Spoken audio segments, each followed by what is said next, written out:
Welcome to this series of short videos entitled Thin Places, Words of the Mystics, Signposts on the Journey. My name is Roger Bond, and I'll be your host as we ponder the words of some of those people, past and present, who search for and explore the sacred spirit from a perspective of awe, wonder, and mystery. In each video, you'll hear a few writings from mystics such as Richard Rohr, Matthew Fox, Thomas Merton, Frederick Buechner, Meister Eckhart, and Juliana of Norwich. After each quotation, I'll leave you to sit with it, to ponder its meaning for you, while I provide music that I feel will be conducive to using those words to go deeper, to search for those thin places where you may touch and be touched by the sacred spirit as you follow your journey to the sacred.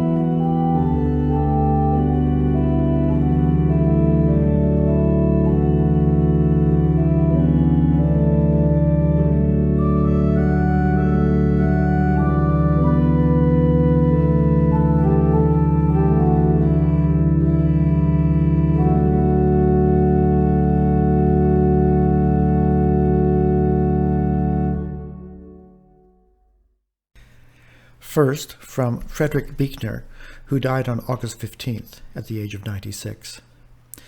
Mysticism is where religions start. Moses with his flocks in Midian, Buddha under the bow tree, Jesus up to his knees in the waters of Jordan. Each of them is responding to something of which words like shalom, nirvana, God even, are only pallid souvenirs. Religion as ethics, institution, dogma, ritual, scripture, social action. All of this comes later, and in the long run, maybe counts for less. Religions start, as Frost said poems do, with a lump in the throat, to put it mildly, or with a bush going up in flames, a rain of flowers, a dove coming down out of the sky. I have seen things, Aquinas told a friend, that make all my writings seem like straw. Most people have also seen such things.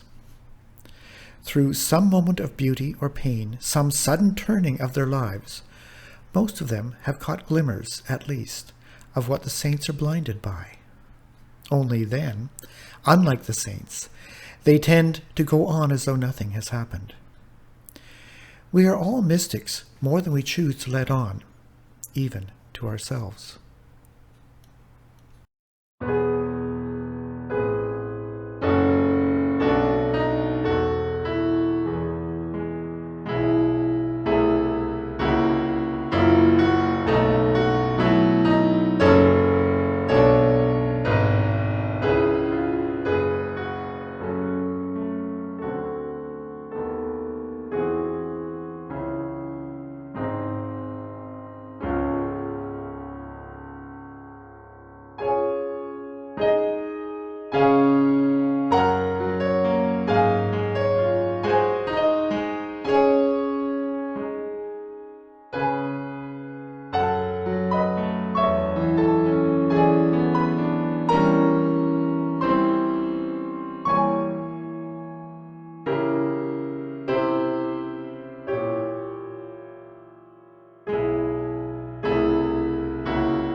John Shelby Spong, who died in 2021, said, "True religion is not about possessing the truth. No religion does that. It is rather an invitation into a journey that leads one toward the mystery of God. Idolatry is religion pretending that it has all the answers." Richard Rohr, born in 1943, says, "The Christ mystery is much bigger than Christianity as an organized religion.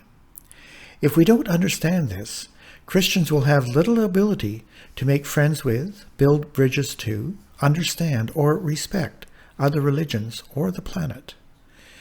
Jesus did not come to create a country club or a tribe of people who could say, 'We're in and you're out. We've got the truth and you don't.' Jesus came to reveal something that was true everywhere, for everyone, and all the time. The great mystics tend to recognize that whoever God is, he or she does not need our protection or perfect understanding. All our words, dogmas, and rituals are like children playing in a sandbox before infinite mystery and wonderment. If anything is true, then it has always been true. And people who sincerely search will touch the same hot truth in every age and culture, while using different language, symbols, and rituals to point us in the same direction. The direction is always toward more love and union, and in ever-widening circles." In 1633, the poet and Anglican priest George Herbert wrote, "Come, my way, my truth, my life, such a way as gives us breath, such a truth as ends all strife, and such a life as killeth death. Come, my light, my feast, my strength, such a light as shows a feast, such a feast as mends in length, such a strength as makes his guest.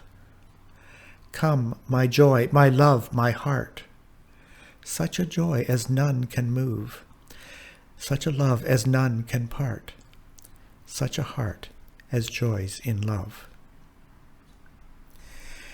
In 1911, Ralph Vaughan Williams used this poem to compose one of his 5 mystical songs for baritone.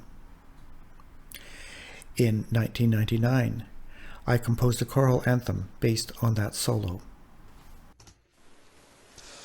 Come, my way, my truth, my life, such a way as gives us breath, such a truth as ends all strife, such a life as killeth death. Come, my light, my feast, my strength, my light, my feast, my strength, such a light as shows a feast, such a feast as bends in length, such a strength as makes his guest.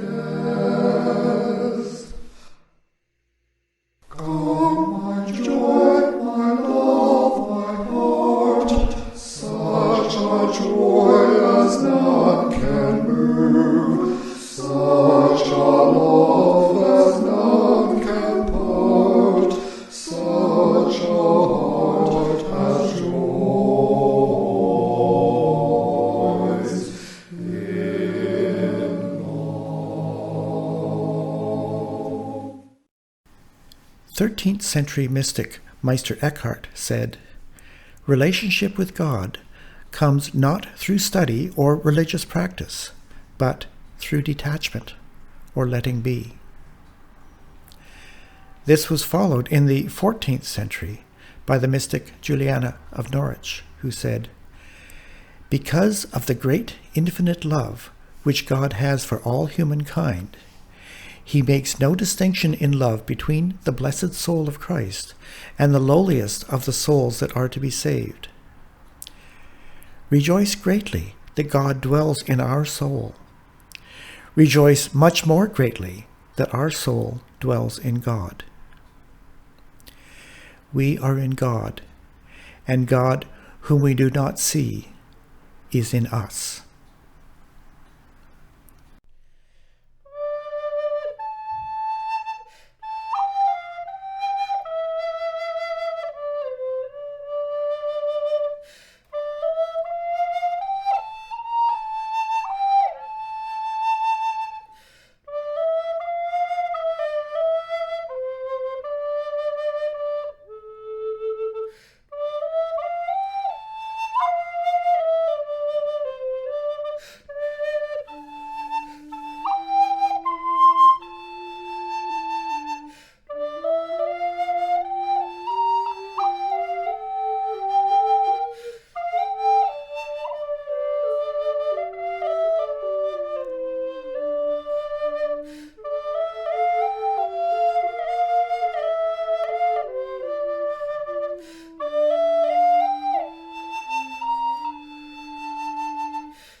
I hope that you found something of value in the words, the music, the images that we've sat with today. Please join me again in about 2 weeks for another video in the series Thin Places, Words of the Mystics, Signposts on the Journey.